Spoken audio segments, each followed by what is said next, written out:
Você já se perguntou por que processos com direito evidente acabam sendo perdidos na justiça? Muitas vezes o problema não está na lei, mas sim na prova. Hoje a gente vai falar sobre um tema muito importante, decisivo e ainda pouco explorado: a importância da perícia médica.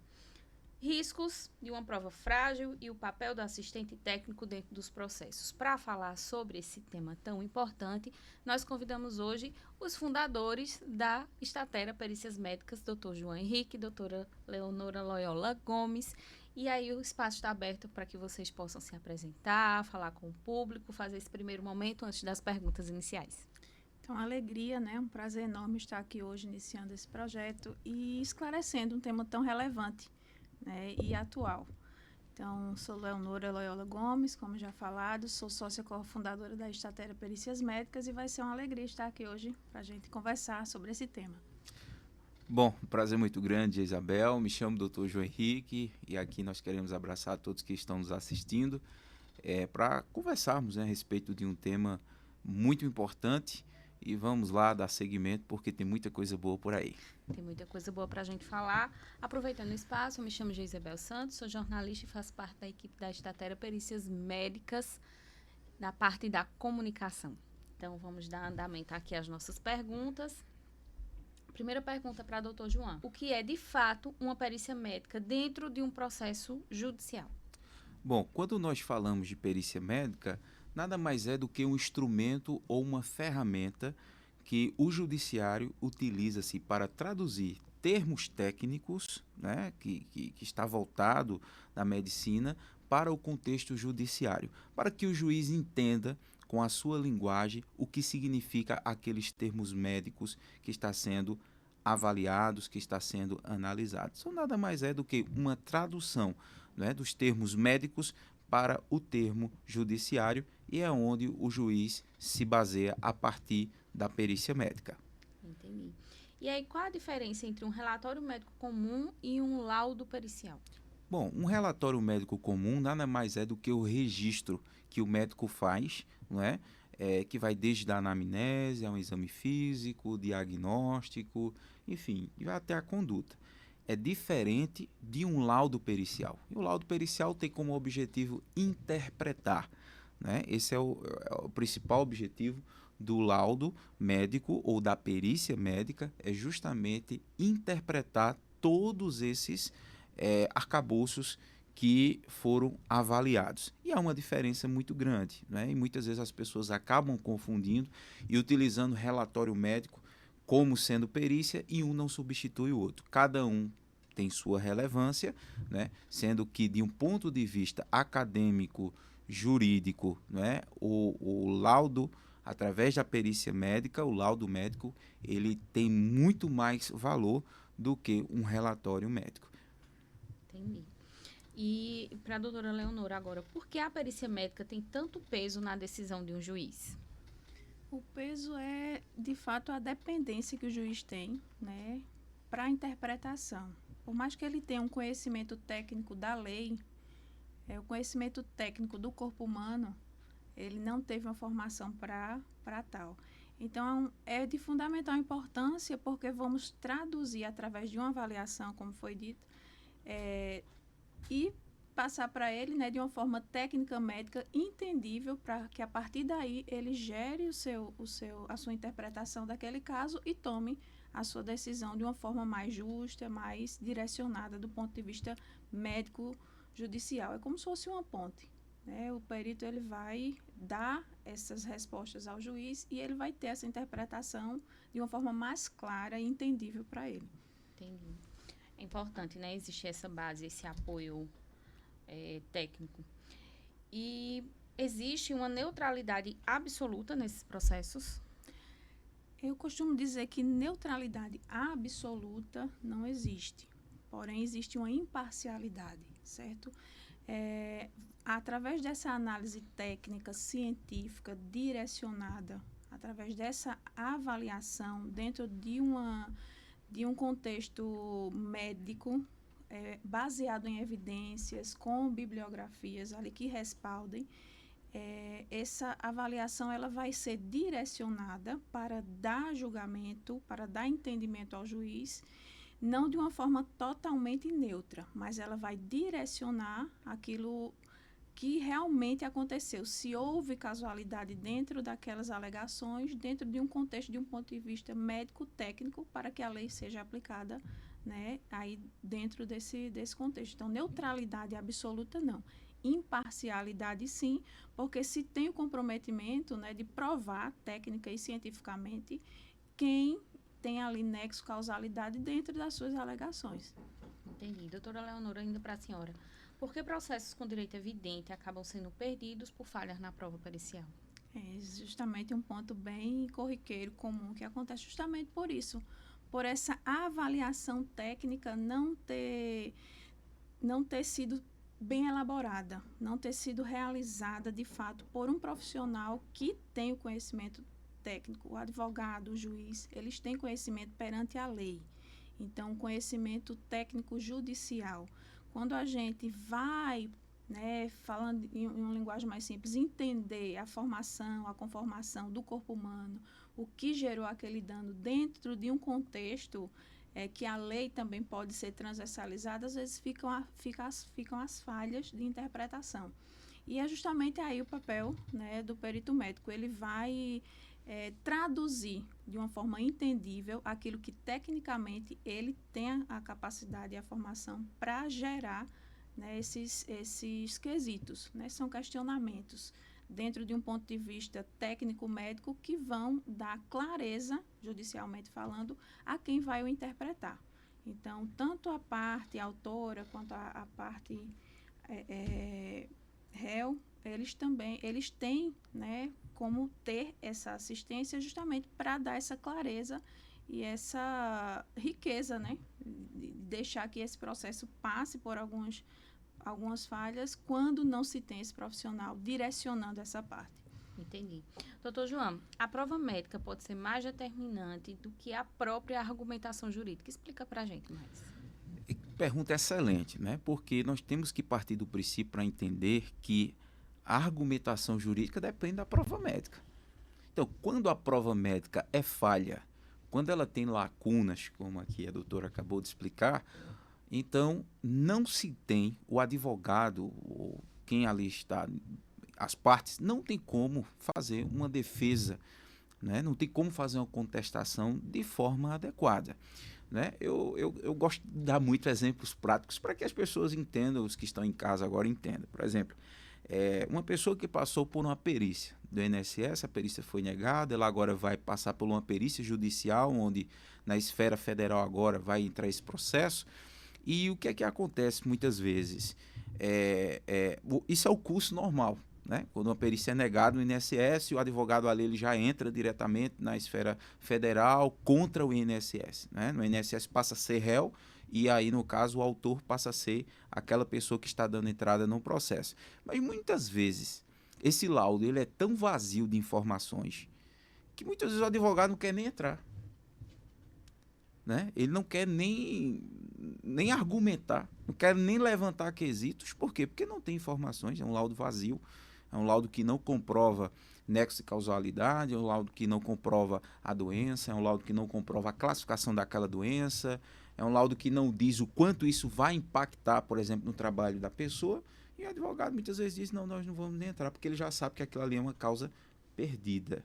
Né? Então, nós temos que partir do princípio para entender que as argumentações, elas têm que partir do princípio do laudo. Né?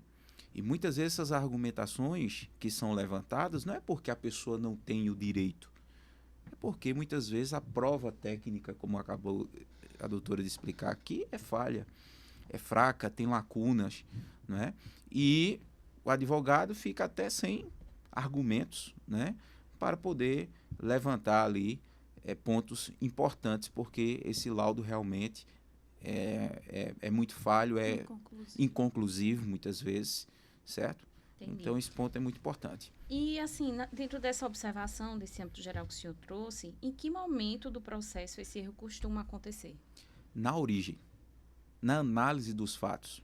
Ou seja, muitas vezes, antes mesmo de você dar entrada no processo.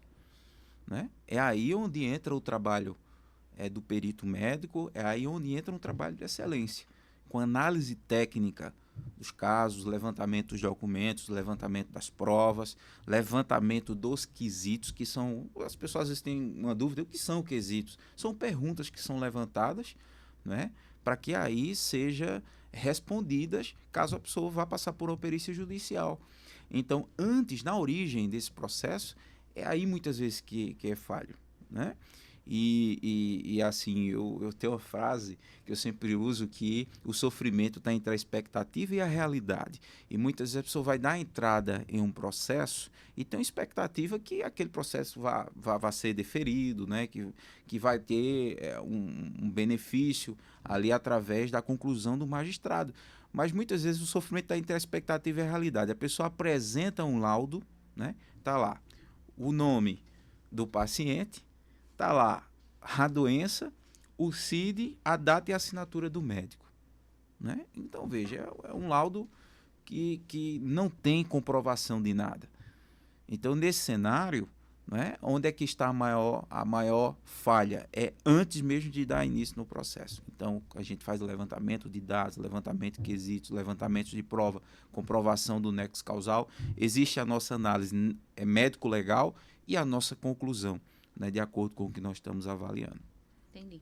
Doutor João, e aí a gente falou de erro, falou de processo, e eu acho que tudo isso permeia por uma questão também, que eu acho que é muito presente em casos que devem chegar para vocês, a questão do suposto erro médico. Sim. O que é que se caracteriza um suposto erro médico no seu ponto de vista? Bom, o primeiro ponto, antes da gente definir o que é e caracterizar o suposto erro médico, é importante a gente dizer que nem todo desfecho negativo ou insatisfatório é um erro médico, porque isso muitas vezes é o curso da própria doença, muitas vezes é o desfecho que se espera, tá? Mas, de um ponto de vista jurídico, acadêmico, o que caracteriza o erro médico? Basicamente, é quando existem 3 pilares, tá?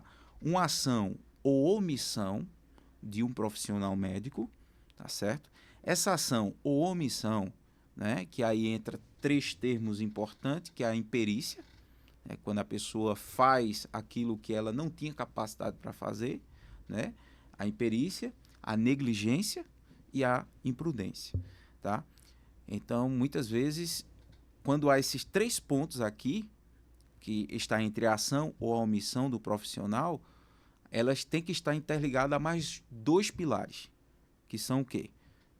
Dano, tá? Essa ação ou omissão tem que haver um dano, e esse dano tem que ser comprovado através do nexo causal. Ou seja, a gente diz que aquele dano ocorreu devido àquela ação ou omissão do profissional. Então, esses 3 pilares. Ação ou omissão, tem que ver nexo de casualidade, né, devido a essa ação, essa omissão. E, por último, tem que haver a comprovação do nexo causal mesmo. Tá? Então, isso caracteriza e define o que é um erro médico. Entendi. Doutora Leonora, doutor João tocou num ponto aí na fala dele que fala sobre essa questão do resultado negativo, né? Diante desse atendimento, essa consulta, enfim. Todo resultado negativo pode ser considerado um erro médico? Não. Né? Como ele bem falou, existem desfechos que são do curso da doença, que nem sempre vai ser um desfecho positivo, né? Existem doenças que cursam com complicações que, por mais que sejam feitos os protocolos, as abordagens, né, médicas, técnicas, medicamentosas, a doença ela tem um curso não favorável. Como, por exemplo, um paciente que tem diabetes, né, e aquele paciente descompensou de uma forma que teve uma afetação vascular e que houve ali uma necrose de um dos seus membros e chegou-se a uma amputação daquele membro, vendo que não existia mais vascularização. Então, é um desfecho negativo, a perca de um membro, a amputação. Mas não significa dizer que o médico que, né, fez ou que o paciente que chegou a esse estágio foi por uma causa de uma falta de tratamento, por não seguimento de um protocolo. Existe, sim, desfechos negativos que vêm, né, caracterizados dentro do que o doutor acabou de falar. Como, por exemplo, eu estou passando por um processo cirúrgico e foi esquecido um instrumento, né, dentro de mim, e alguns meses após eu compliquei, né, com a perca de um órgão, ou com uma internação mais prolongada, ou com uma reabordagem cirúrgica, isso daí sim, né, comprovadamente esse nexo causalidade desse evento de desfecho negativo, por exemplo, você reincidir ao bloco, precisar passar por um processo cirúrgico novamente, a gente pode caracterizá-lo como um erro médico. Mas desfechos como esse outro exemplo que eu dei, perca de um membro por um paciente diabético, que é uma questão comum, às vezes, ou uma cegueira em virtude, não caracteriza, né, de fato, um desfecho negativo por um erro, por uma imperícia, por uma imprudência médica. Existem doenças que sim. Até mesmo a negligência. Ou uma negligência, né? Existem doenças que sim, elas têm esses desfechos negativos, com percas, né, de membro, ou perca de alguma função vital, no caso de uma visão, para o paciente, mas que nem sempre são. Então, por isso a importância da avaliação, da análise técnica, porque não basta só a gente citar que é, ou dizer que é. Nós temos que comprovar de forma técnica, médica, e que aquele dano realmente ele teve, né, participou daquele ciclo, daquela doença e daquela ação que foi feita ou deixada de fazer. Agora seria, por exemplo, diferente uma situação que a doutora acabou de citar aqui. Vamos já esse mesmo exemplo, eu gosto de dar exemplos porque as pessoas entendem de uma maneira mais clara. Mais palpável, né? Agora vamos supor que essa mesma pessoa, né, que diabético, teve o seu membro amputado, enfim, mas houve negligência, por exemplo. O profissional deixou de fazer, por exemplo, o que era para ter sido feito no tempo hábil, de maneira hábil, né? Então, assim, se realmente, por exemplo, nesse caso, né, a pessoa perdeu um membro por uma negligência, porque deixou passar um diagnóstico que era para ter sido feito em um determinado tempo, enfim, uma prescrição, e aí por diante o escalão de tratamento, de uma via oral para uma intradérmica, por exemplo, com a insulina, isso deixou de ser feito por parte médica? Sim, aí pode-se caracterizar, sim, aí nesse caso, um erro médico. Se for realmente comprovado o dano e o nexo causal, sim. Entendi. Eu ia perguntar agora como diferenciar esse erro médico de uma complicação esperada. Acho que é basicamente isso que vocês trouxeram para a gente, né? A situação do paciente em si e a conduta que aquele profissional vai realizar em relação a eles. Tem mais alguma observação em relação a isso? E o contexto de percurso mesmo da doença, né? A doença, várias doenças a gente consegue remitir, fazer o tratamento de uma forma mais decisiva. Outras doenças, mesmo com o tratamento, elas sobem de escalão, então elas têm aquela probabilidade de agravamento. Entendendo que cada paciente, cada pessoa, ela tem um contexto corporal, né, um metabolismo diferente, então as medicações elas são testadas, os protocolos são realizados com base em estudos, mas existe a particularidade de cada paciente, de cada pessoa em estar recebendo aquele tratamento e responder de uma forma satisfatória aquele tratamento ou não. Existem pacientes que uma medicação por via oral mantém, né, o controle glicêmico, por exemplo, já que estamos dando o exemplo da diabetes. Mas existem pacientes que a gente tem que fazer abordagem com insulina, com mais de um tipo de insulina, com insulina e via oral. Tem pacientes que vão para tratamentos mais invasivos como hemodiálise por consequência da doença. Então, existe um padrão de tratamento, existe um protocolo a ser seguido. Quando não seguido, abre-se, né, as brechas e abre-se aí o espaço para um possível erro. Quando o profissional ou desconhece do protocolo ou conhece e não faz. Eu acho que, assim, para a gente encerrar essa parte de erro médico, acho muito importante, porque as pessoas, elas têm dúvidas. Por exemplo, doutor, eu sofri um erro médico, e agora? O que é que eu devo fazer? Qual o próximo passo? Enfim, né? Bom, esses processos, eles ocorrem numa vara que nós chamamos de vara civil, tá? Onde você pode procurar um advogado, procurar um assistente técnico pericial, justamente para dar entrada nesse processo. Você vai passar por um periciamento antes de entrar no processo, uma análise do caso, a avaliação dos documentos, e aí você pode entrar nesse processo na vara civil de duas formas, né? Nós falamos que são nas formas indenizatórias, que é basicamente quando já se entra com o processo pedindo uma determinada indenização, né? E pode ser ali acusado não só o profissional, mas pode ser acusado a equipe também, como também a instituição que aquela pessoa esteve, como por exemplo o hospital, a equipe como um todo, o profissional médico, não só o médico entra nesse cenário, tá? Então muitas vezes já é solicitado ali um valor, né? E ali vai se dando continuidade no processo. E existe outro tipo de processo que também é viável, né? As pessoas conhecem pouco menos do que as ações indenizatórias, que é o processo por antecipação de provas, aonde você primeiro vai passar por uma perícia judicial, né? Porque você vai, basicamente, juntamente com o advogado, você vai dizer, olha, seu magistrado, eu acredito que eu sofri um determinado erro médico e, de acordo com isso, eu quero, antes de dar continuidade ao processo, passar por uma perícia. Então, o juiz já entra no processo já solicitando uma perícia judicial. Tá? Aí, se for comprovado que realmente houve erro nesse cenário, aí vem a parte indenizatória. Então, basicamente é isso.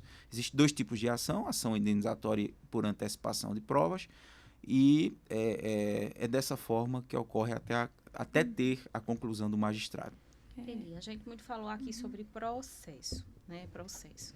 A gente sabe, de uma forma leiga, né? Popular, processo é todo aquele imbróglio que está se passando pela justiça, toda aquela questão que realmente a gente precisa viver, né, essa questão.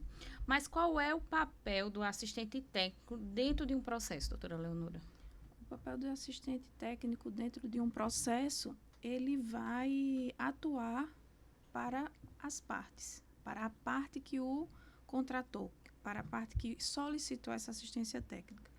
Então, ele vai ali justamente unir, né, de forma técnica, de forma lógica, né, todo aquele arcabouço que o paciente tem, de exames, de documentos, né, para justamente gerar esses quesitos e fazer a comprovação técnica dentro daquilo que ele está alegando, daquilo que ele está solicitando.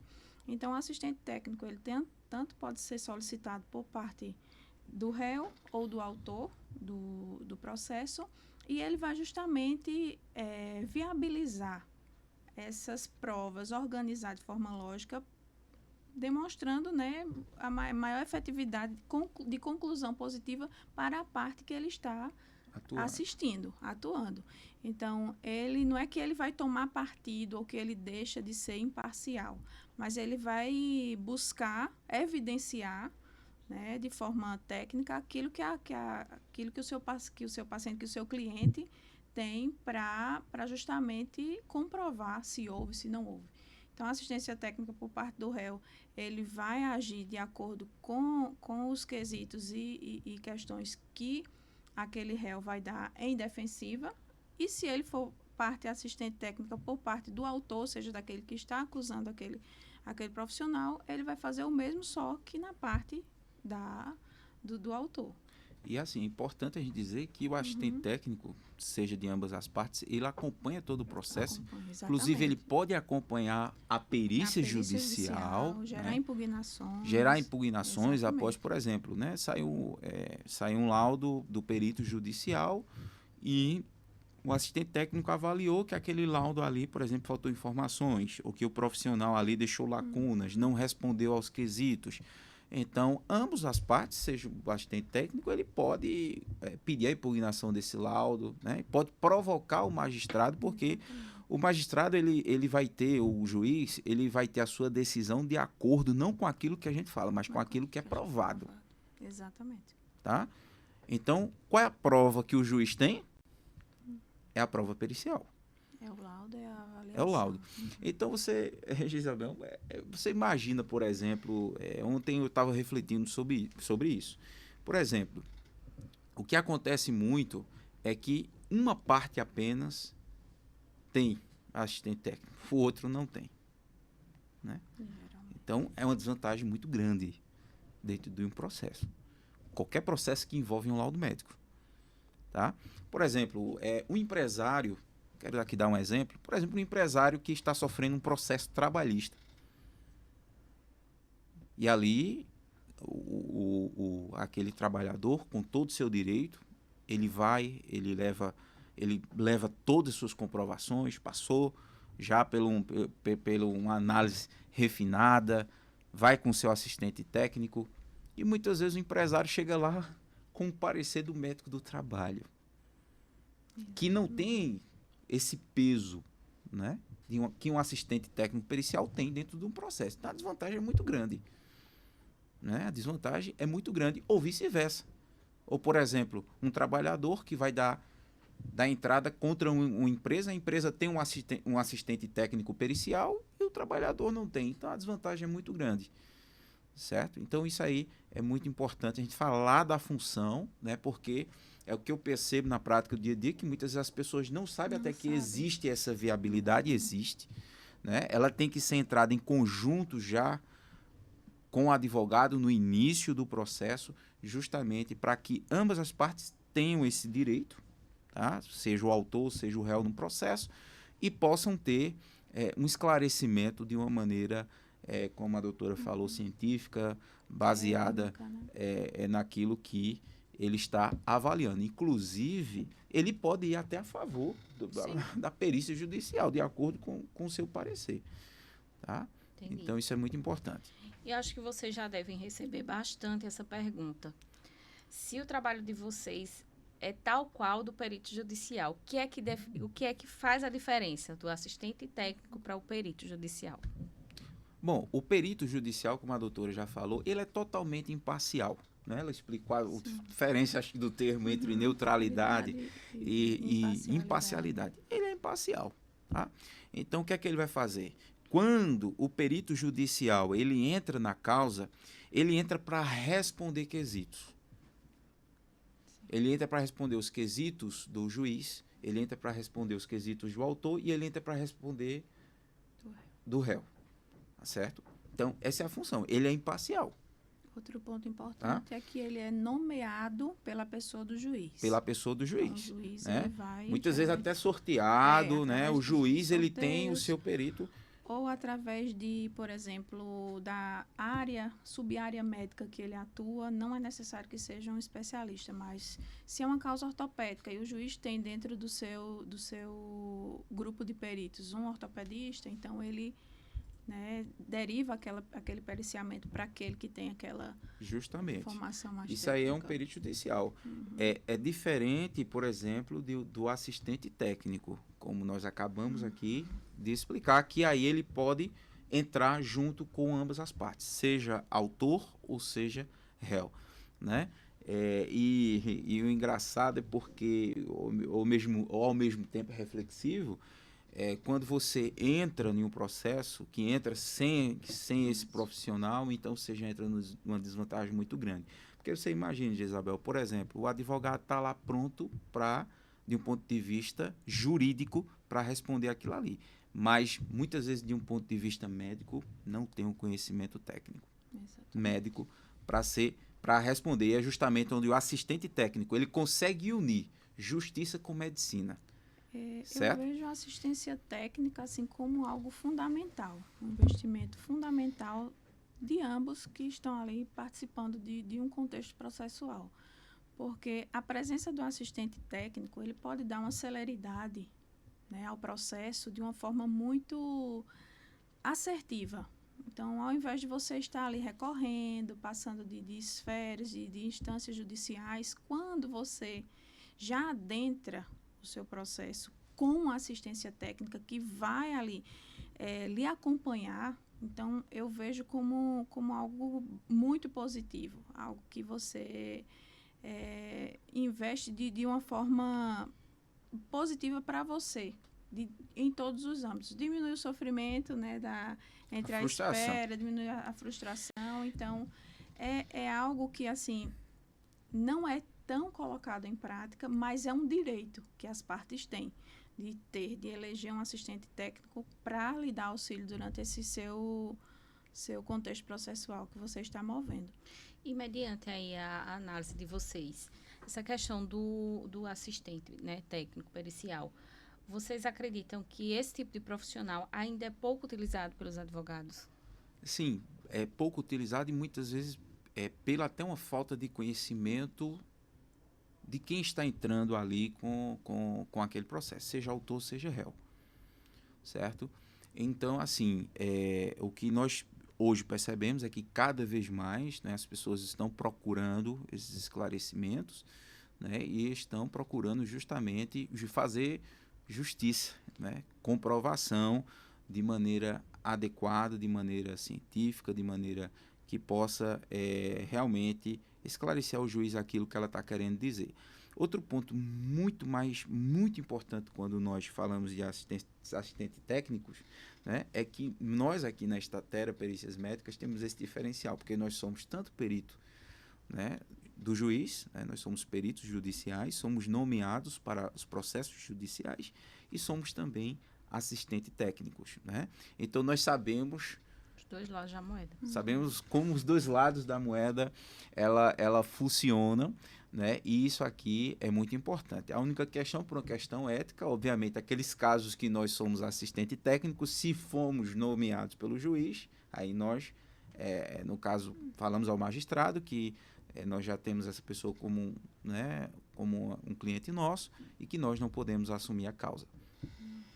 E essa questão do conhecimento, né, de saber a importância do assistente técnico, muitas vezes o advogado, ele às vezes fica meio que receoso, né? E a gente, entendendo todo o processo, tanto como a gente recebe pacientes diariamente, que passam por esse sofrimento justamente por não entender que existe essa possibilidade, aí surgiu a nossa inquietação de também, né, como profissionais de saúde, como médicos, auxiliar essas pessoas.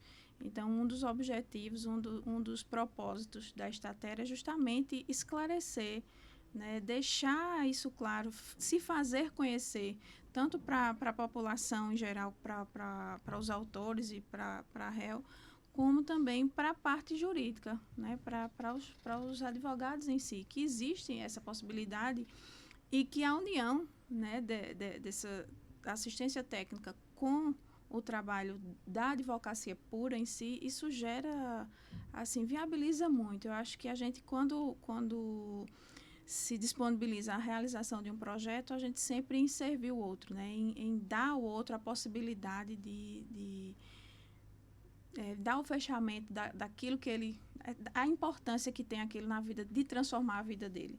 Então, a Statera surge justamente dessa inquietação, de tantos casos que ali corriqueiramente nós atendíamos como médico em geral, de pacientes que chegavam, às vezes, abordando, querendo laudos, e a gente passou a entender essa parte, nos qualificamos, né, fizemos a especialização e entramos, né, como uma porta, como uma luz no fim do túnel, podemos dizer assim, tanto para a parte dos advogados, que podem estar se servindo, né, estar solicitando esse serviço, como também dos pacientes, dos clientes, que também entendam e conheçam que a partir de agora, né, existe essa possibilidade, que é direito deles de ter essa assistência.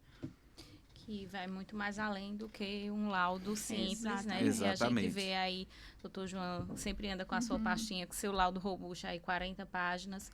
Né? A gente já teve depoimento de advogado aqui na página da Statera, né?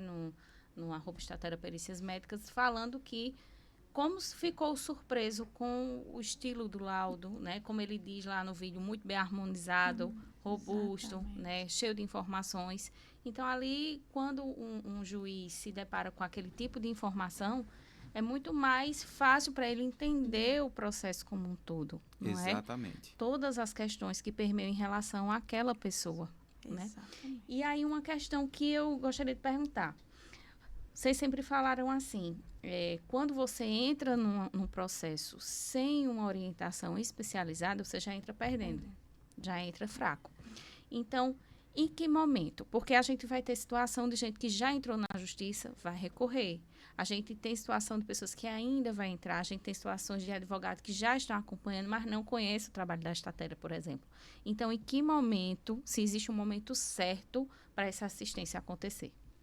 Bom, o momento certo é antes de dar entrada no processo. Porque quando você entra com um processo já com provas, é diferente, né? É diferente porque você já vai ter um norte. Nós preparamos o laudo e, por exemplo, o advogado vai preparar a petição para entrar naquele processo. Só que o advogado vai preparar a petição de acordo com o que ele avaliou também no laudo médico. Certo? Então, o momento mais ideal para isso eu diria que era antes mesmo de... Uma forma mais assertiva. A partir do momento que você entende que sofreu dano e que aquele dano, né, teve algum impacto na sua vida, que você vai garantir seu direito diante daquilo. Então, a partir desse momento é importante, sim, mas não ausenta de você que já teve o seu processo negado, de você que já está com o processo em curso, também solicitar. Então, o ideal é que seja antes. Porém, em qualquer período do curso do processo, a assistência técnica ela pode envolver. Pode existir. E assim, é importante também a gente explicar aqui para quem está nos ouvindo que o nosso trabalho não só está voltado para a Justiça Federal, o laudo previdenciário, não. Nós atuamos em todos os processos que envolvem o laudo médico, seja trabalhista, seja previdenciário, seja processos na vara civil por suposto erro médico, seja, por exemplo, para aquela pessoa que, por exemplo, tem um plano de saúde e o plano de saúde negou o tratamento, negou a cirurgia, né? Negou o segmento daquela pessoa e agora você quer entrar com um processo contra o plano de saúde, seja para empresas, né, que está sofrendo processos administrativos, enfim, que envolvem um laudo médico. A Estater ela atua em todo o âmbito judiciário que envolve um laudo médico, certo? Então, é esse o nosso papel. Ótimo. Agora vamos falar sobre o prontuário médico. Ele é sempre confiável, doutora Leonora? Prontuário médico. Apesar de ser o termo prontuário médico, é um documento do paciente e era para ser sempre confiável, mas o que deixa ele fragilizado, muitas vezes, a falta de notificação e de informações, né, que precisam constar. Existem as informações mínimas, né, idade do paciente, enfim, data de nascimento, mas a descrição do contexto de como você recebeu aquele paciente, muitas vezes deixam lacunas que fragilizam, né, tanto a parte do paciente de não ter tido aquilo descrito em um prontuário, como também do próprio médico em ter aquele prontuário como um respaldo legal para ele. Eu sempre digo, não basta dizer o que o paciente diz que está sentindo, que apresenta. O que ele diz que não sente também é importante que seja registrado para ambas partes. Entendi. E quais são os erros mais comuns encontrados nesses documentos, doutor João? É o que a doutora acabou de dizer, falta de informações, né? Justamente hoje termos genéricos, está havendo hoje uma mudança que ainda é um pouco lenta, mas está ocorrendo de maneira gradativa, que é a mudança do prontuário eletrônico, do prontuário físico para o prontuário eletrônico, né? Que antigamente tinha muito prontuário físico e vinha a questão da caligrafia, não se entendia o que escreveu e entra todo esse contexto, falta de informações, enfim. Já hoje, né, com a viabilidade do prontuário eletrônico, então tem como tantos profissionais médicos, né, se resguardarem através daquele prontuário, né, e o próprio paciente, né? Uhum. E isso é um documento que é importante a gente dizer que não é do profissional que está atendendo. Isso é um documento do paciente. Está lá no Código de Ética Médica, que é um documento do paciente, que o paciente pode requerer a qualquer momento esse documento. Entendi. E através dessa assistência técnica, vocês trazem esse olhar mais qualificado para identificar normalmente o que passa despercebido em relação a documentos como esse, não é isso? Sim. Com certeza.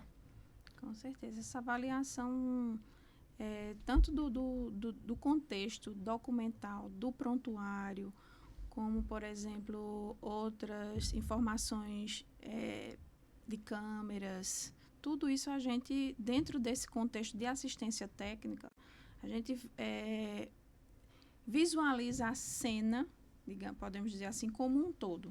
Desde o aspecto de como estava aquele ambiente, de, por exemplo, é um prontuário eletrônico, mas naquele dia estava por um problema de energia não existia, mas e aí deixou de ser feito de forma escrita. Então, é todo um contexto que a gente avalia, por isso que eu falo, é uma assistência técnica direcionada e avaliando de todos os ângulos, né, que poderiam posso ter dar um sido... exemplo disso, porque eu acho que o exemplo faz com que as pessoas entendam. Por exemplo, nós tivemos um caso agora de um periciano do Rio de Janeiro, recentemente, que ele sofreu um acidente, veja, em 2006. Ou seja, 20 anos após, né, com análise dos documentos que ele tinha na época, de boletim de ocorrência, ele tinha documentos do Detran que comprovavam, do INSS, enfim, ele não, naquela época, trabalhador assegurado não teve direito ao seu auxílio acidente. Então, 20 anos depois, ele deu entrada com análise desses documentos que ela está falando aqui. Então, ele tinha prontuário, ele tinha tudo, mesmo sendo da época, né? E nós reunimos essas provas e fizemos o que nós chamamos de perícia indireta, que é quando só há avaliação dos documentos, sem a avaliação exatamente da pessoa naquele momento da perícia. E aí o advogado já fez a petição e deu entrada agora, colocando o INSS como sendo réu nesse processo, pedindo ali a petição inicial dele, um auxílio acidente. Então, nesse cenário, sim, é muito importante ter esses documentos, seja receita, seja prontuário, seja relatório. Contratos que hoje em dia são realizados para alguma intervenções cirúrgicas, intervenções estéticas, então, odontológicas. Então, tudo isso é um documento. Eu sempre digo aos pacientes que, olha, isso é um documento seu. Então, a importância de você ter, né? Não é porque, já fiz, deixa para lá. E se você descobrir com o tempo que realmente tinha algo ali que pode ter sido ocasionado por aquele dano e você não tem a sua contraprova, você não tem respaldo nenhum. Então, é importante, né, que você tenha o conhecimento, que você tem acesso, e a partir do momento que você tem acesso, você ter aquilo ali como um arquivo seu, né, como resguardo. Muita gente, vamos falar assim, nas palavras do popular, muita gente pega aquela receitinha que o médico passou, daquele remédio tal, né? E ali faz aquele tratamento, jogou a receita fora. Exatamente. Jogou aquele prontuário fora. Aquilo ali é uma prova. Sim, e é importante falarmos do tempo dessa prova. O tempo dela é equivalente a 5 anos. Ou seja, até 5 anos, aquele documento ele ainda é válido, certo? Aí você pode dizer, não, mas essa perícia de 2006, ela continua sendo válida da mesma forma.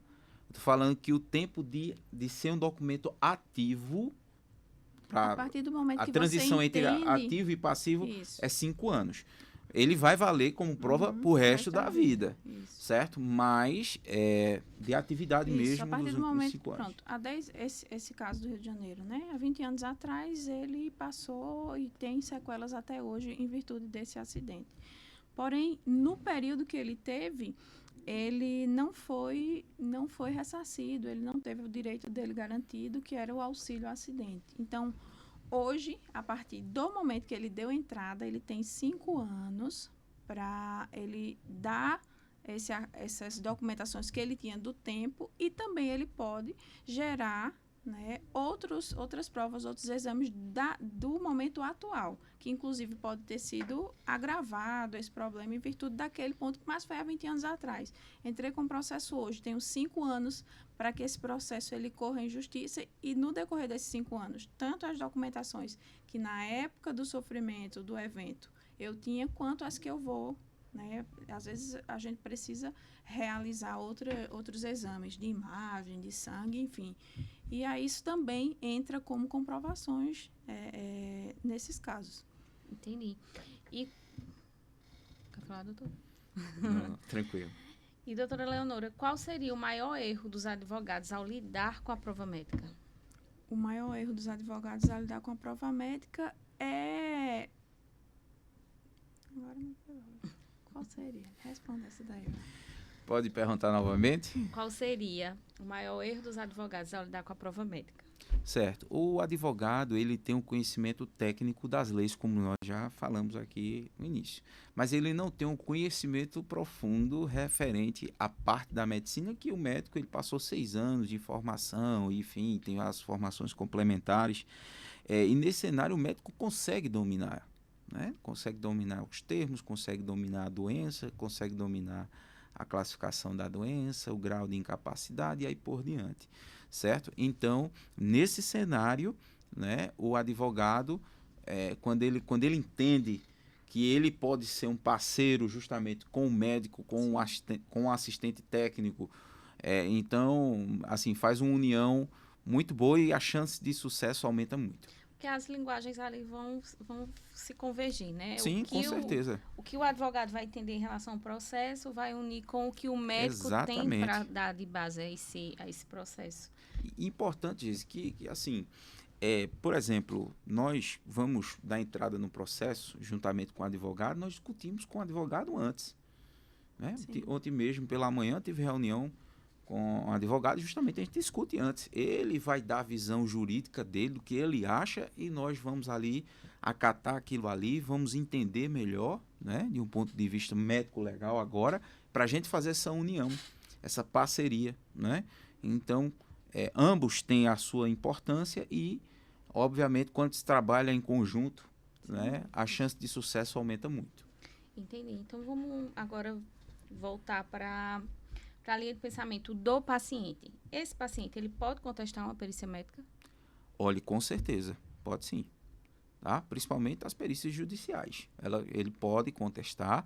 Agora, por exemplo, se ele entrar sem um assistente técnico, com que respaldo ele vai contestar? Aí vem a pergunta, com que respaldo? Com que embasamento vai se levantar esses quesitos? Né? Então, veja, por exemplo, quando ele entra com um assistente técnico, por exemplo, o perito judicial vai fazer a perícia dele lá no dia, né? Por exemplo, foi marcado, tal, o assistente técnico está lá do lado. Sim. Então, por isso é muito importante investir nesse tipo de serviço. Com certeza. O assistente técnico, né, é como se fosse um guardião do direito daquele paciente, daquele autor. Então, ele vai estar ali justamente para, né, verificar toda e qualquer fragilidade, tudo aquilo que deixou de ser avaliado. Então, eu digo que é como um guardião mesmo do direito daquele autor, daquele processo. E o que fazer quando o benefício é negado por falta da prova médica? Ah, que bom, que pergunta maravilhosa, porque muitas vezes... Ontem eu vi um vídeo de uma pessoa dizendo assim que foi injustiçada e tal, e toda aquela conversa, ela é revoltada, e a gente entende essa revolta, mas essa revolta muitas vezes ela pode ser evitada. Ela pode ser evitada com a prova médica. Exatamente. Tá? Ela pode ser evitada com a comprovação daquilo que a pessoa está querendo dizer perante o juiz, tá? Ou perante o INSS e aí por diante. Perfeito. Como o paciente pode se preparar, doutora Leonora, se preparar melhor para uma perícia? O que é que ele precisa ter? O que é que ele precisa entregar a vocês? Sim. Como ele pode se preparar de uma forma excelente, né? Tendo conhecimento da assistência técnica, separando de ordem lógica, cronológica, toda aquela documentação, exames, laudos que já existam, tudo que for documentação que vai envolver aquilo que ele está requerendo judicialmente, é importante que ele já apresente. E aí outras situações que a gente também avalia são manobras que podemos, né, tá gerando essas documentações através de imagem, através de protocolos de perguntas e respostas, alguns que podem ser também realizados. Então, tudo aquilo que ele tem, que ele já tem de documentação, exames, laudos, ele leva e a gente vai, né, dar forma, né, a gente vai gerar, montar, digamos assim, esse quebra-cabeça de uma forma mais técnica e precisa para que comprove aquilo que ele está requerendo. Entendi. Doutor João, eu acho que muitas pessoas, principalmente essas pessoas que não têm tanta instrução, tanto conhecimento, sentem um certo receio de ir em busca desse tipo de apoio, né, de um advogado, de um médico que tem um nível de instrução maior. E aí as pessoas meio que ficam preocupadas, como é que chegar, como é que falar. Eu quero saber de vocês agora, como é que a Statera lida com isso? Como é que a Statera acolhe esse paciente, esse cliente, né, essas partes, como vocês falaram o tempo Sim. todo na entrevista? Como é que vocês acolhem isso? Através da escuta ativa, da atenção, né, de ouvir essas pessoas? Bom, a gente não faz distinção independente da pessoa que nos procura para qualquer tipo de processo, tá? O que ocorre? A Statera hoje ela tem parcerias com advogados, né? Então é importante dizermos que não só atuamos em um estado, nós atuamos em todo o nível nacional, certo? Então esse acolhimento ele é feito ali já no primeiro momento, com o primeiro contato com a nossa equipe para entender, né? Existem vários canais nosso hoje disponível através das redes sociais, através do WhatsApp, nós temos sites disponíveis também.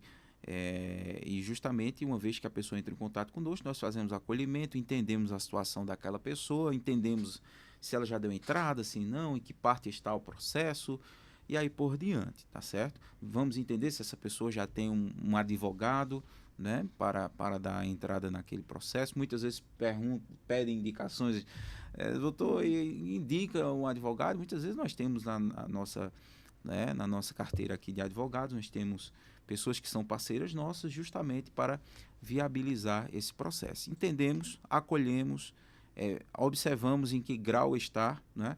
Marcamos ali já uma videoconferência, já com aquele periciando, para avaliar esses documentos, pegamos todos esses documentos, já escaneamos, colocamos ele muitas vezes, né, que a gente tem um pouco de dificuldade das pessoas muitas vezes não ter separado por data, enfim, isso é muito importante, nós já colocamos em ordem cronológica e fazemos uma avaliação. É importante destacarmos que a Statera Perícias Médicas é uma empresa que não vende laudo, né? Muitas pessoas acham que nós somos uma empresa de vender laudo. Não, isso não é o objetivo da Statera. A Statera é uma empresa com seriedade, que busca embasamento científico naquilo que está fazendo, de forma personalizada, de acordo com cada pessoa, de acordo com a necessidade de cada pessoa. E nós só não prestamos o serviço de periciamento médico, nós fazemos essa perícia para a petição inicial ali de qualquer processo que for. Nós também fazemos assessoria, né?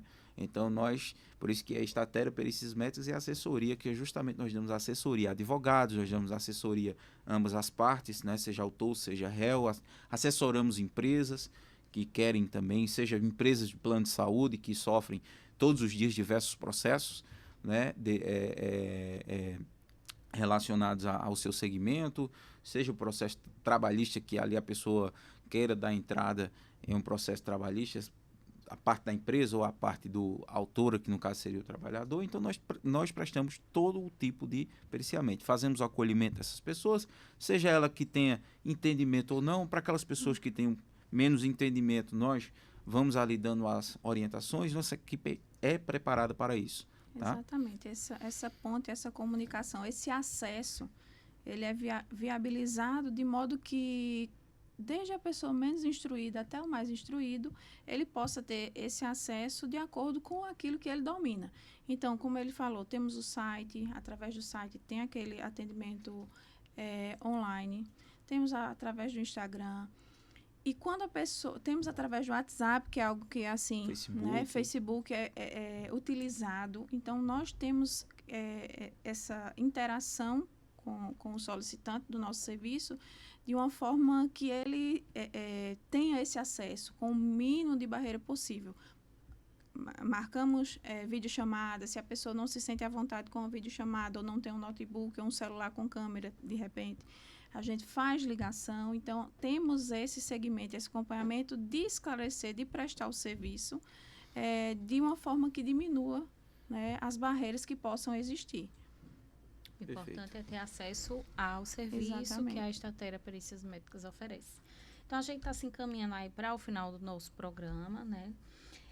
Mas antes de a gente ir fazer todas as questões de encerramento, eu queria que nessa parte do programa a gente conversasse sobre as experiências pessoais de vocês em relação, primeiro, às questões de perícias médicas, ao que vocês já tenham enfrentado nesse tempo aí de Statera Perícias Médicas, algo que tenha marcado a trajetória de vocês enquanto assistentes técnicos periciais. Doutor João. Bom, Isabel, esses dias eu estava recordando que antes de entrarmos no segmento, né, de periciamento, eu tive uma paciente como médico, né? Tive uma paciente que ela tinha feito uma cirurgia há 8 anos atrás. Essa paciente foi deixado instrumentos dentro dela, né, instrumentos cirúrgicos. Ela chegou a ter uma complicação, né, eu vejo 8 anos após. Eu lembro dela ali falando o seguinte, ela dizendo: doutor, eu lembro quando um dia fui urinar e quando pensa que não, tinha algo saindo na minha uretra. E quando puxou era uma gaze, né? E essa paciente voltou para a cirurgia, enfim, eu acompanhei ela como médico assistente naquele momento, eu ia na casa dela, enfim, vi todo o sofrimento que ela passou, né? Perca de função urinária, foi algo terrível. Então, eu acho que quando nós temos situações como essa, não é? O que a pessoa quer muitas vezes é o seu direito garantido. Seu direito garantido. Não é? E veja, eu estou falando ainda na função médico, como médico. Não é? Ela quer ter o seu direito garantido, como por exemplo, essa semana nós assumimos um caso de um suposto erro médico onde chegou a ter um óbito de uma criança de 6 meses. Né? E eu lembro que o pai, assim, no senso de justiça, ele chegou até nós e disse: olha, a única coisa que eu quero, não estou preocupado com dinheiro, eu só quero uma coisa, que não aconteça com outros pais o que aconteceu conosco. Né? O sofrimento que nós tivemos de ter nossa filha 5 meses ali na UTI, e na UTI neonatal, enfim. Então, a Statera, ela não vem para julgar, porque quem julga é o juiz, né? Mas ela vem para respeitar o direito para aquelas pessoas que têm direito. Né? Eu acho que isso aí é muito importante a gente frisar. Doutora Leonora? É bem isso mesmo, é bem dessa verdade de entender, né, a necessidade do outro, né, diante daquela situação que está enfrentando, sem neutralidade, mas com imparcialidade, de uma forma consciente e técnica e responsável diante daquelas histórias que são contadas, né, a cada dia, daquilo que a gente tem acesso, tanto por parte de pacientes como por parte de profissionais, né, médicos e não médicos. É algo também que a gente tenta esclarecer, que é intitulado erro médico. Porém, o erro pode partir de um profissional não médico também, né? O erro, a imperícia, a imprudência, para não ficar tão pejorativo, né? O erro. E a gente atuar como parte de solução para essas pessoas, né? De solucionar de uma forma ética, de uma forma com empenho em realmente entender o que aconteceu diante da situação, é o que nos move. É algo assim que, como pessoa, como profissional e como empresa, né, como Statera, esclarece, a gente fica se sente feliz em ter esse papel, né, esse papel de direcionar de uma forma justa, de respeitar o direito, né, e de direcionar a justiça de uma forma ética e de uma forma precisa, baseada em evidências, em contexto científico, não com achismo, não com, na minha opinião, ou no meu sentimento. Somos seres humanos, somos profissionais, entendemos que existem erros, né, que a ciência, que a medicina, que existem fatalidades, existem erros, mas que diante de um contexto, de um esclarecimento, isso venha como uma reeducação para que isso seja minimizado. Né, para que as pessoas se sensibilizem, não só como um contexto médico, mas como os demais contextos também, de ter essa sensibilidade, de ter esse comprometimento, de lidar com a excelência em tudo aquilo que você se propõe a fazer pelo outro. Então, é sobre isso. É sobre isso. Forma. E essa questão, né, de estar em busca dos direitos. A gente sabe que para chegar a buscar um direito, você precisa, né, passar por um sofrimento, por uma questão, por uma situação. Porque se tivesse tudo bem, você não estava ali, né? Exatamente. Buscando aquele auxílio. E o que o senhor, doutor João, deixa de recado para essas pessoas que estão em busca dos seus direitos, que muitas vezes estão desanimadas, né? Que estão ali, será que eu vou? Será que eu faço? Será que eu deixo isso passar? Me diga aí, fale aí para essas pessoas, o que o senhor tem a dizer? Olha, eu acho que toda pessoa que tem direito, ela deve ser respeitada. Deve ser respeitado o direito daquela pessoa e, o mais importante, deve ser esclarecido. Né? E a justiça tem esse papel. Né? O juiz está ali de forma imparcial, né? Mas ele vai tomar sua decisão com base nas provas. Então, para essas pessoas que estão com dúvidas, enfim, dê continuidade, né? Desde que se prove. Enquanto estávamos aqui, eu lembrei de um caso, por exemplo, profissional que chegou até nós, e ele disse, rapaz, eu fui injustiçado, um profissional médico. Aí, a gente conversando, né, por que o senhor foi injustiçado, o que foi que aconteceu? Ele disse, olha, eu fiz uma cirurgia de apendicectomia, né, tirou o apêndice, era um cirurgião geral, de uma pessoa há muitos anos atrás. Aí essa pessoa, muitos anos depois, ela foi fazer uma ultrassonografia e ela descobriu que não tinha um rim. E justamente aquela pessoa entrou com um processo, com um erro médico, dizendo que aquele rim foi o médico que fez a cirurgia, que retirou o apêndice, que tinha sido ele que tinha retirado. Né? Então, veja, para esse profissional, ele se sentiu injustiçado. E realmente, qual foi o instrumento que teve que provar aquilo ali? Foi o periciamento. Exatamente, porque era uma condição clínica. Clínica, a pessoa ela nasceu, geneticamente, ele já nasceu ela com só tinha um apenas. rim único, né? E não sabia, e foi para a cirurgia, veja, e não tinha nexo de casualidade, né? E obviamente o profissional, né? Ele teve um sucesso em demonstrar para o magistrado que aquilo ali realmente não existia. Então, o sentimento, né, da pessoa que está ali sofrendo um processo é o sentimento de querer a justiça, né? E que as pessoas possam buscar essas provas, possam buscar profissionais que realmente estão comprometidos em respeitar o direito de quem realmente tem direito. Doutora Leonora, para a gente encerrar aqui, eu queria fazer uma última pergunta, né? Já que o doutor João teve o espaço da fala agora, vamos passar para a senhora. Qual é o maior erro que alguém pode cometer ao lidar com a prova médica dentro de um processo? O maior erro de lidar com a prova médica dentro de um processo é fazê-la deliberadamente sem uma comprovação, sem uma técnica, sem um ajuste adequado, sem uma comprovação de nexo-causalidade, sem um embasamento. Fazer de forma deliberada. Fazer como se fosse algo a mais a conter em um processo. A prova médica ela é algo que é decisivo. Ela é algo que encaminha, né, a finalização daquilo que está sendo solicitado, que é o direito, né, de quem está cobrando, se o tem ou não. Então, a prova médica ela entra justamente nesse contexto, né? Então, é importantíssimo que ela seja feita de uma forma muito criteriosa, que ela seja avaliada e ela seja realizada e comprovada por quem realmente o faz com excelência. Então, para mim, é um ponto fundamental, é algo que realmente precisa ter, né, atenção em ser realizado, em ser analisado e por quem. Porque, no fim das contas, não basta ter razão, é preciso provar e provar bem. Provar bem. Então é isso, a gente chega ao fim do nosso primeiro programa de Estatéria Perícias Médicas, podcast, já prontos para as próximas edições, se assim o senhor nos permitir. Agradeço a participação da doutora Leonora, do doutor João. As próximas, quem sabe, a gente vai estar trazendo aí outros convidados para debater ainda mais o assunto. E fica aí com esse conteúdo tão importante. Aproveitem bastante e até a próxima.